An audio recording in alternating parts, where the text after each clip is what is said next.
विद्यार्थी मित्रांनो, आज आपण आपल्या अभ्यासक्रमातील सूक्ष्म अर्थशास्त्राचे महत्त्व या महत्त्वाच्या टॉपिकवर चर्चा करणार आहोत. आपण मागील लेक्चरमध्ये सूक्ष्म अर्थशास्त्र म्हणजे काय ही संकल्पना समजून घेतलेली आहे. त्याच्या विविध व्याख्यांचा आपण अभ्यास केला.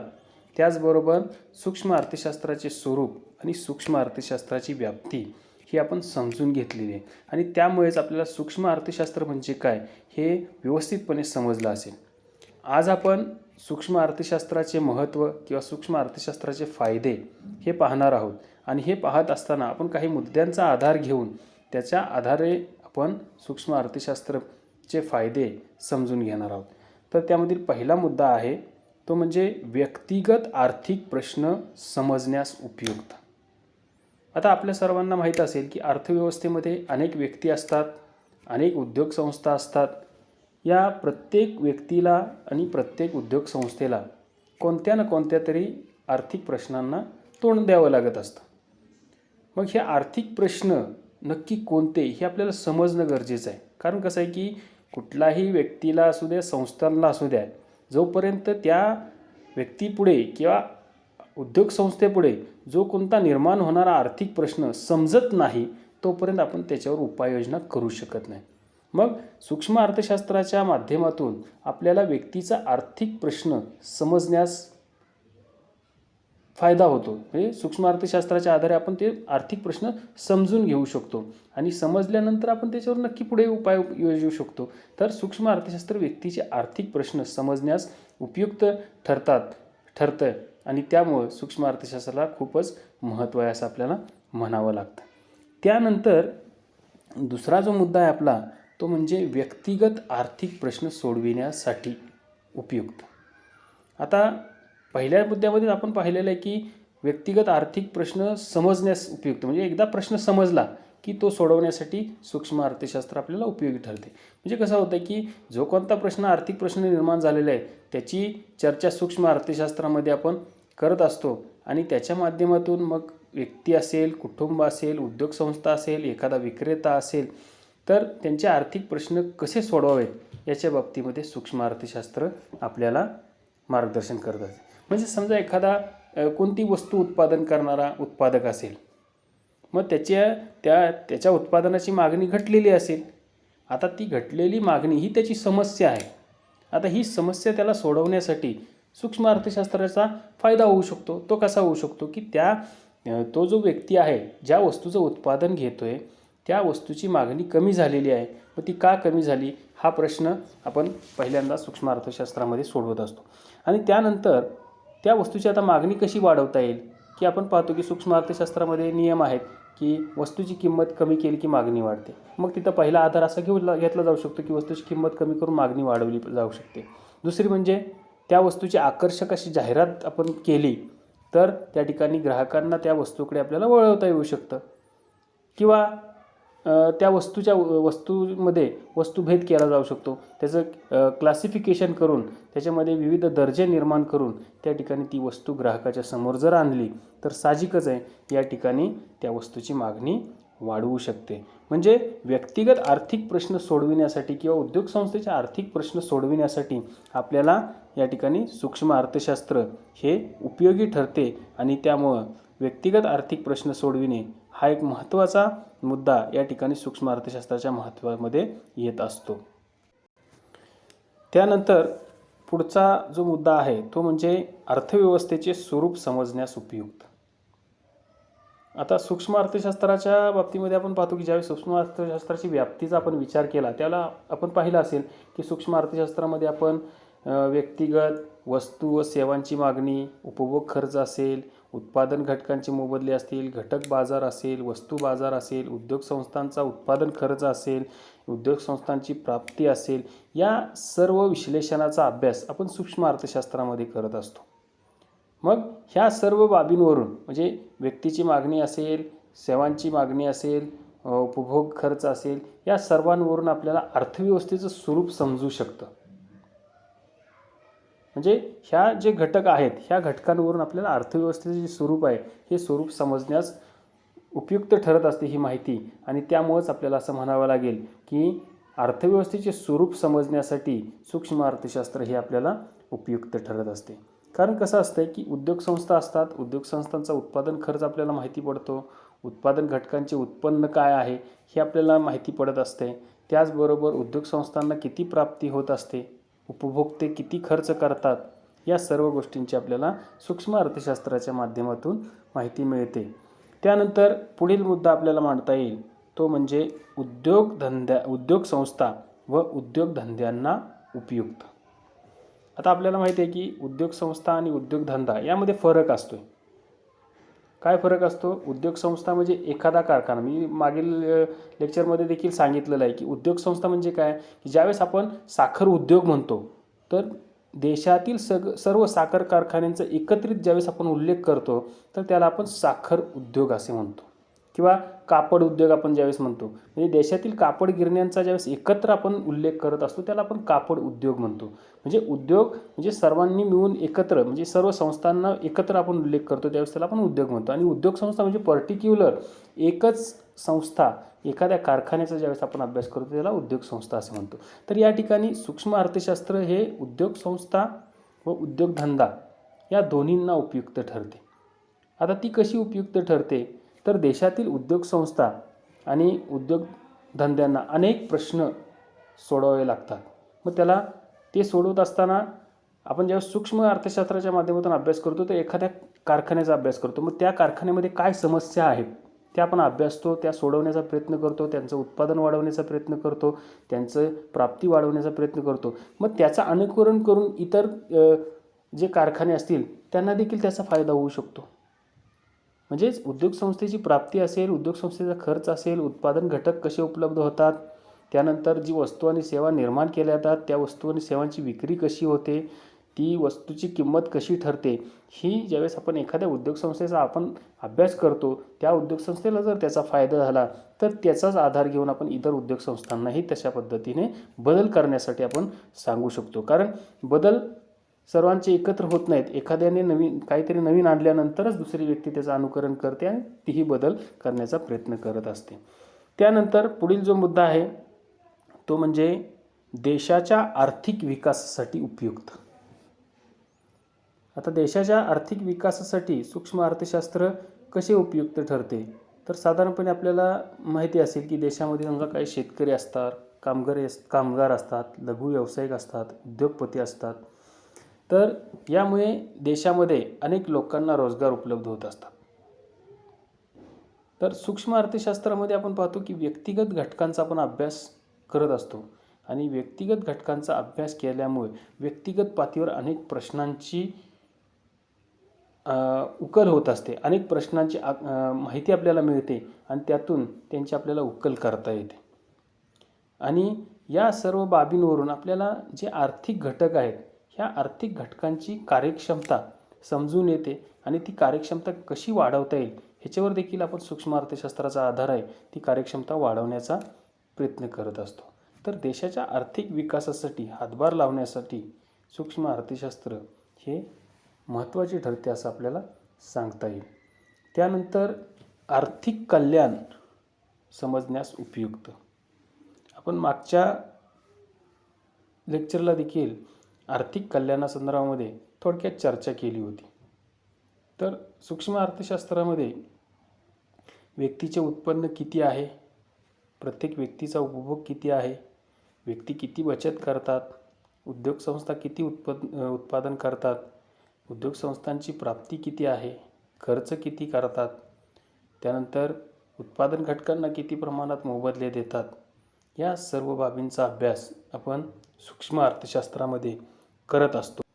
सूक्ष्म अर्थशास्त्रात आपण व्यक्तिगत उत्पन्न, उपभोग, खर्च, बचत इत्यादीचा अभ्यास करतो आणि त्यामुळे या सर्व संकल्पनांचा अभ्यास केल्यानंतर समाजातील जर काही व्यक्तींना जास्त उत्पन्न मिळत असेल तर ते का मिळते ह्याची आपल्याला माहिती त्या ठिकाणी मिळत असते. मग प्रत्येक व्यक्तीला जास्त उत्पन्न मिळवण्यासाठी काय करावे लागेल, किंवा ज्याचं उत्पन्न जास्त आहे त्याचा उपभोग जास्त असेल, म्हणजे उत्पन्न वाढीसाठी या ठिकाणी प्रयत्न करता येऊ शकतात. म्हणजे अर्थव्यवस्थेत प्रत्येक उद्योगसंस्था असेल, प्रत्येक व्यक्ती असतील तर यांचं आर्थिक कल्याण कसं वाढेल किंवा त्यांच्या कल्याणात भर कशी पडेल यासाठी सूक्ष्म अर्थशास्त्र हे मार्गदर्शन करत असते. त्यानंतर वस्तूच्या किमती निर्धारणाच्या माहितीसाठी उपयुक्त. आता आपल्याला सर्वांना माहीत आहे की अर्थव्यवस्थेमध्ये एखाद्या वस्तूची किंमत कशी ठरते. म्हणजेच वस्तूची किंमत ही वस्तूच्या मागणी आणि पुरवठ्यावरून ठरते. आता आपल्याला सर्वांना माहीत आहे की सूक्ष्म अर्थशास्त्रामध्ये आपण मागणीच्या सिद्धांताचा अभ्यास करतो, पुरवठ्याच्या सिद्धांताचा अभ्यास करतो, बाजार रचनेचा आपण अभ्यास करतो. म्हणजे त्याच्यामध्ये पूर्ण स्पर्धा असेल, मक्तेदारी असेल, मक्तेदारीयुक्त स्पर्धा असेल इत्यादीचा आपण अभ्यास करत असतो. मग वस्तूला असणारी मागणी ही वस्तूचा पुरवठा याच्या मागणी आणि पुरवठा या दोन्हीच्या माध्यमातून वस्तूची किंमत ठरत असते. जसं मी मागच्या तासात देखील सांगितलं होतं की मागणी आणि पुरवठा जर समान असेल तर ती समतोल किंमत असते, आदर्श किंमत असते. आणि मागणी आणि पुरवठ्यामध्ये जशा पद्धतीने बदल होतो त्या पद्धतीने किमतीमध्ये बदल होऊ शकतो. तर सूक्ष्म अर्थशास्त्रात वस्तूच्या किंमत निर्धारणाच्या विषयी माहिती मिळते आणि ती आपल्याला उपयुक्त ठरत असते. त्यानंतर पुढचा मुद्दा आहे की आर्थिक धोरणाची आखणी करण्यास उपयुक्त. आता शासन, आपल्याला माहिती आहे की शासन आर्थिक धोरण ठरवत असते. मग हे आर्थिक धोरण ठरवत असताना वस्तू आणि सेवाची किंमत निर्धारणाची माहिती शासनाकडे सूक्ष्म अर्थशास्त्राच्या आधारे मिळत असते. व्यक्तिगत प्रश्न कोणते याची माहिती आपल्याला सूक्ष्म अर्थशास्त्राच्या माध्यमातून मिळत असते. अर्थव्यवस्थेतील व्यक्ती आणि उद्योग संस्थांच्या आर्थिक कल्याणाविषयी माहिती आपल्याला सूक्ष्म अर्थशास्त्राच्या माध्यमातून कळत असते. आणि या सर्वांचा परिणाम म्हणजे आपल्याला आर्थिक धोरण ठरवण्यासाठी सूक्ष्म अर्थशास्त्राच्या अनेक बाबीतून जी माहिती उपलब्ध होत असते त्याचा नक्कीच आपल्याला या ठिकाणी फायदा होतो. त्यानंतर पुढील मुद्दा आहे तो म्हणजे सार्वजनिक आयव्यय निर्धारणात उपयुक्त. आता आपल्याला सर्वांना माहीत असेल ज्या पद्धतीने एखाद्या व्यक्तीचा एखादा उत्पन्नाचा मार्ग असतो त्या पद्धतीने शासनाला देखील उत्पन्नाचे मार्ग असतात. मग शासनाचा प्रमुख जो उत्पन्नाचा मार्ग आहे तो आपल्याला सर्वांना माहीत असेल, तो म्हणजे कराच्या माध्यमातून शासन मोठ्या प्रमाणात उत्पन्न मिळवत असतं. उदाहरणार्थ आपण पाहतो की प्राप्ती कर असेल, संपत्ती कर असेल, वस्तू आणि सेवा कर असेल, ज्याला आपण GSTचा आता सध्या अलीकडे उल्लेख करत असतो. तर अशा विविध करांच्या माध्यमातून शासन मोठ्या प्रमाणात उत्पन्न मिळवत असते. तर त्याचबरोबर आपण पाहतो की हा जो उत्पन्न आहे हे उत्पन्न शासन विशिष्ट बाबींवर खर्च करत असते. म्हणजे आपण पाहतो की सार्वजनिक आरोग्य असेल, शिक्षण असेल, पिण्याचे पाणी असेल, संरक्षण असेल, रस्ते, वीज, अंतर्गत शांतता आणि सुव्यवस्था, त्यानंतर इतर देशांपासून संरक्षणासाठी देखील मोठ्या प्रमाणात खर्च केला जातो. तर सरकारला जे काही उत्पन्न मिळते त्या उत्पन्नाच्या माध्यमातून हा सर्व खर्च केला जातो. मग सूक्ष्म अर्थशास्त्राच्या माध्यमातून आपण या सर्व गोष्टींचा आपण अभ्यास करतो. मग हे जे सरकारचं उत्पन्न आहे त्या उत्पन्नापासून म्हणजे एखाद्या व्यक्तीवर जो काही कर आकारलेला आहे त्या कराच्या त्याला जो त्याग करावा लागतो व सरकारी खर्चापासून प्रत्येक व्यक्तीला किती लाभ होतो या सर्वांचा अभ्यास आपण सूक्ष्म अर्थशास्त्रामध्ये करत असतो. म्हणजे कोणत्या व्यक्तीला किती कर आकारला गेला याचा अभ्यास आपण सूक्ष्म अर्थशास्त्रामध्ये करतो आणि त्या करापासून किती लोकांना लाभ झाला याचा देखील आपण अभ्यास सूक्ष्म अर्थशास्त्रामध्ये करतो. परिणामी आपण असं सांगू शकतो की सार्वजनिक आयव्यय निर्धारणात सूक्ष्म अर्थशास्त्रातील सीमांत तत्व अत्यंत उपयोगी ठरतात असं आपल्याला म्हणावं लागेल. त्यानंतर पुढील मुद्दा आहे तो म्हणजे खुल्या अर्थव्यवस्थेचे कार्य कसे चालते ते समजते किंवा ते समजण्यास उपयुक्त. आता खुल्या अर्थव्यवस्थेमध्ये आपण पाहतो की असंख्य म्हणजे लाखो उत्पादक आणि उपभोक्ते असतात आणि तिथं अनेक वस्तू आणि सेवांचं उत्पादन घेतलं जातं. अनेक लोक त्याचा उपभोग घेत असतात. मग हे लाखो उत्पादन घटकांचे वाटप कसे केले जाते, लोकांना वस्तू आणि सेवा कशा मिळतात या सर्व गोष्टींचा अभ्यास आपण सूक्ष्म अर्थशास्त्रामध्ये करत असतो. आपल्या सर्वांना माहीत असेल की खुली अर्थव्यवस्था जी असते त्या खुल्या अर्थव्यवस्थेमध्ये किंमत यंत्रणेची भूमिका ही अत्यंत महत्त्वाची असते. म्हणजे किंमत यंत्रणेच्या माध्यमातून वस्तूच्या किमतीवर नियंत्रण ठेवलं जातं. मग तिथं किंमत यंत्रणेच्या माध्यमातून कोणत्या वस्तूचं उत्पादन करावे, किती उत्पादन करावे, कोणत्या उत्पादन पद्धतीच्या साहाय्याने करावे, हे सर्व निर्णय खुल्या अर्थव्यवस्थेमध्ये किंमत यंत्रणेच्या माध्यमातून घेतले जातात. तर खुल्या अर्थव्यवस्थेचे कार्य कसे चालते हे समजण्यासाठी आपल्याला सूक्ष्म अर्थशास्त्र उपयोगी ठरत असते. तर अशा पद्धतीने आपल्याला सूक्ष्म अर्थशास्त्राचं महत्त्व हे समजून घेण्यास वरील मुद्द्यांचा खूप फायदा होतो. आणि यावरूनच आपल्याला कळालं असेल की सूक्ष्म अर्थशास्त्र हे अत्यंत महत्त्वाचं आहे. म्हणजे अनेक गोष्टींसाठी, सरकारसाठी असू द्या, उपभोक्त्यांसाठी असू द्या, उद्योग संस्थांसाठी असू द्या, तर सर्वांसाठीच या ठिकाणी सूक्ष्म अर्थशास्त्र हे महत्त्वाचं आहे. त्यानंतर आता सूक्ष्म अर्थशास्त्राच्या काही मर्यादा आहेत, त्या मर्यादांविषयी आपण चर्चा करणार आहोत. आता त्यामध्ये पहिला, निष्कर्ष विश्वसनीय नसतात. आता सूक्ष्म अर्थशास्त्राच्या माध्यमातून जे काय आपण निष्कर्ष काढत असतो, ते निष्कर्ष हे व्यक्तिगत घटकांचा अभ्यास करतो. म्हणजे आपण तिथं फक्त एखाद्या व्यक्तीचा अभ्यास करत असतो आणि एखाद्या उद्योग संस्थेचा अभ्यास करत असतो आणि त्यानुसार आपण ते निष्कर्ष काढत असतो. मग अनेक वेळा काय होऊ शकतं की एखाद्या उद्योग संस्थेला नफा होत असेल तर सर्वच उद्योग संस्था ह्या नफ्यामध्ये असतील असा आपण निष्कर्ष जर काढला तर तो चुकीचा असेल. किंवा एखादी उद्योग संस्था तोट्यात आहे आणि त्यानुसार आपण म्हटलं की देशातील सर्वच उद्योग संस्था तोट्यात कार्य करतात, तर हा निष्कर्ष या ठिकाणी चुकीचा ठरण्याची शक्यता असते. म्हणजे पर्टिक्युलर एखाद्या उद्योग संस्थेसाठी काढलेला निष्कर्ष हा सर्वांनाच लागू पडेल असं नाही. दुसरा, संपूर्ण अर्थव्यवस्थेच्या स्वरूपाची कल्पना येत नाही. साहजिकच आहे. इथं आपण पाहिलेलं आहे की एखाद्या व्यक्तीचा, एखाद्या उद्योग संस्थेचा आपण अभ्यास करतो. हे करत असताना एखाद्या व्यक्तीचा अभ्यास केला तर तो अभ्यास सर्व देशातील लोकसंख्येला लागू करता येणं शक्यच नाही. कारण कसं आहे की एखाद्या व्यक्तीची समस्या ही सर्वांची समस्या असू शकत नाही. म्हणजे एखाद्या ठिकाणी एखाद्या वस्तूची किंमत वाढली म्हणजे सर्वच ठिकाणी सर्वच वस्तूंच्या किमती वाढणार आहेत का? नाही. किंवा सर्व देशाला तो नियम लागू होणार आहे का? नाही. मग अशा पद्धतीने या ठिकाणी संपूर्ण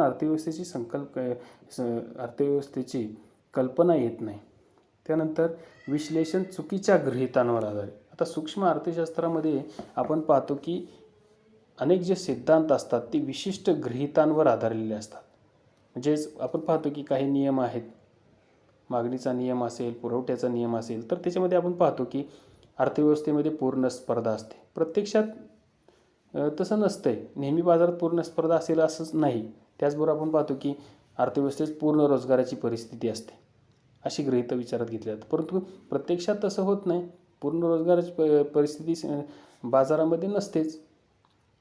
त्याचबरोबर अनेक अशी गृहीतं आपण विचारात घेत असतो की ती गृहीतं ही चुकीची ठरण्याची शक्यता असते आणि म्हणूनसाठीच विश्लेषण चुकीच्या गृहीतांवर आधारित आहे असं आपल्याला अनेक तज्ज्ञांचं मत आहे असं आपल्याला म्हणावं लागतं. त्यानंतर अंदाज व अनिश्चितता. सूक्ष्म अर्थशास्त्रामध्ये आपण पाहतो की व्यक्तिगत उत्पन्न, उपभोग किंवा त्याचं लाभाधिक्य असेल, व्यक्तिगत बचतीचा आपण अभ्यास करत असतो किंवा एखाद्या उद्योग संस्थेची प्राप्ती, खर्च, नफा याचाच आपण अभ्यास करत असतो. परंतु त्याच्यामध्ये आपण देशाच्या उत्पन्नाचा पण विचार करत नाही. म्हणजे देशपातळीवर जे काही उत्पन्न असेल, उपभोग असेल, रोजगार असेल याचा आपण अभ्यास करत नाही. सूक्ष्म अर्थशास्त्राच्या माध्यमातून जे काय आपण अंदाज बांधतो किंवा जे निष्कर्ष काढले जातात ते निष्कर्ष हे पूर्ण देशाला लागू पडतीलच असे नाही. म्हणजे एका व्यक्तीवर केलेला अभ्यास त्याच्या आधारे आपण पूर्ण देशाचा अंदाज बांधणे हे योग्यच नसतं. आणि म्हणूनसाठी अंदाज व अनिश्चितता हा एक महत्त्वाचा मुद्दा आपल्याला म्हणता येईल की हे निष्कर्ष किंवा हे अंदाज हे पूर्ण देशाला लागू पडतीलच असे नाही. त्यानंतर पुढचा मुद्दा आहे देशाच्या महत्त्वाच्या प्रश्नांचा अभ्यास अशक्य.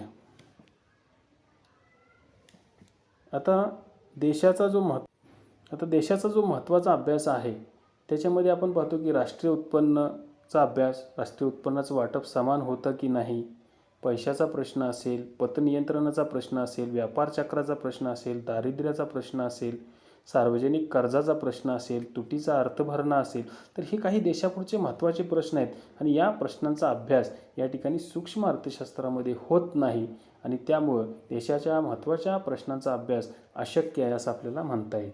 त्यानंतर पुढचा मुद्दा आहे की स्वावलंबी घटकांसाठी आता ज्या ठिकाणी प्रत्येक घटक हा स्वावलंबी असतो तेथे सूक्ष्म अर्थशास्त्राचा अभ्यास उपयुक्त ठरतो, परंतु प्रत्यक्षात तसं नसतंय ना, प्रत्येक घटक स्वावलंबी असतोच असं नाही आणि त्यामुळं या ठिकाणी हे देखील महत्त्वाचा मुद्दा आहे असं आपल्याला म्हणावं लागेल. त्यानंतर निर्हस्तक्षेप नीतीवर मर्यादा.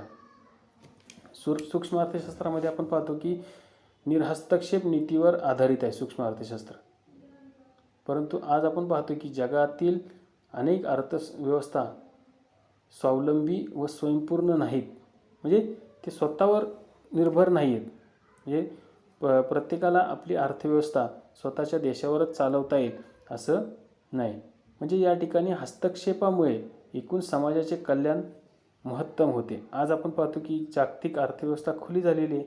कोणताही देश कोणत्याही देशाबरोबर धोरणं ठरवून त्या ठिकाणी आपलं उत्पन्न वाढवण्याचा प्रयत्न करू शकतो, अनेक वस्तूंची देवाणघेवाण करण्याचा प्रयत्न करतो आणि त्याच्यातून या ठिकाणी प्रत्येक देशाचा विकास होतो. परंतु सूक्ष्म अर्थशास्त्रामध्ये निर्हस्तक्षेप नीतीवर भर दिलेला असल्यामुळे या ठिकाणी अनेक मर्यादा पडतात. त्यानंतर जे सूक्ष्म अर्थशास्त्र निष्कर्ष समुच्चयाला लागू पडणारे नसतात. आता सूक्ष्म अर्थशास्त्रामध्ये जे आपण अभ्यास करत असतो त्या अभ्यासामध्ये आपण पाहतो की जे निष्कर्ष काढले जातात हे निष्कर्ष हे व्यक्तिगत घटकांना लागू पडतात. म्हणजे एखाद्या व्यक्तीची बचत असेल, एखाद्या कारखान्यामध्ये वेतन किती दिलं जातं, वेतन कपात केलं जातं का नाही, तर ह्या सर्व गोष्टींचा आपण अभ्यास करत असताना हे निष्कर्ष हे समाजाला लागू पडतीलच असं नाही किंवा पूर्ण देशाला ते लागू पडतीलच असं नाही. म्हणजे एखाद्या कारखान्याने कामगारांना बोनस दिला तर सर्व उद्योग संस्था देतीलच असं नाही, किंवा एखाद्या कारखान्यानं आपलं काम बंद केलं याचा अर्थ सर्वच कारखाने काम बंद करतील असं नाही. म्हणजे एखाद्या कारखान्यामुळे कारखाना बंद पडला, बेकारी वाढेल असं आपल्याला म्हणता येईल नाही. सर्वच कारखाने बंद पडणार आहेत का? नाही. एखाद्या कारखान्याने वेतन कपात केली याचा अर्थ असं नाही की सर्वच कारखाने वेतन कपात करतील. म्हणजे सूक्ष्म अर्थशास्त्राच्या माध्यमातून जे काही निष्कर्ष काढलेले असतात ते निष्कर्ष समुच्चयाला लागू पडतीलच असे नाही. तर अशा पद्धतीने आपल्याला विविध मुद्द्यांच्या आधारे या ठिकाणी सूक्ष्म अर्थशास्त्राच्या ज्या काही मर्यादा आहेत या मर्यादांविषयी आपल्याला चर्चा करता आली. तर आजच्यासाठी आपण इथंच थांबूया. सर्वांनी हे जे काय आपण अभ्यासलेलं आहे याचा वाचन करा आणि त्याच्या आधारे काही आपल्याला ऑब्जेक्टिव्हचे प्रश्न तयार करता येतात का त्यावर भर देऊन स्वतः प्रश्न तयार करा आणि आपल्या जो ग्रुप आहे त्या ग्रुपवर टाकण्याचा प्रयत्न करा.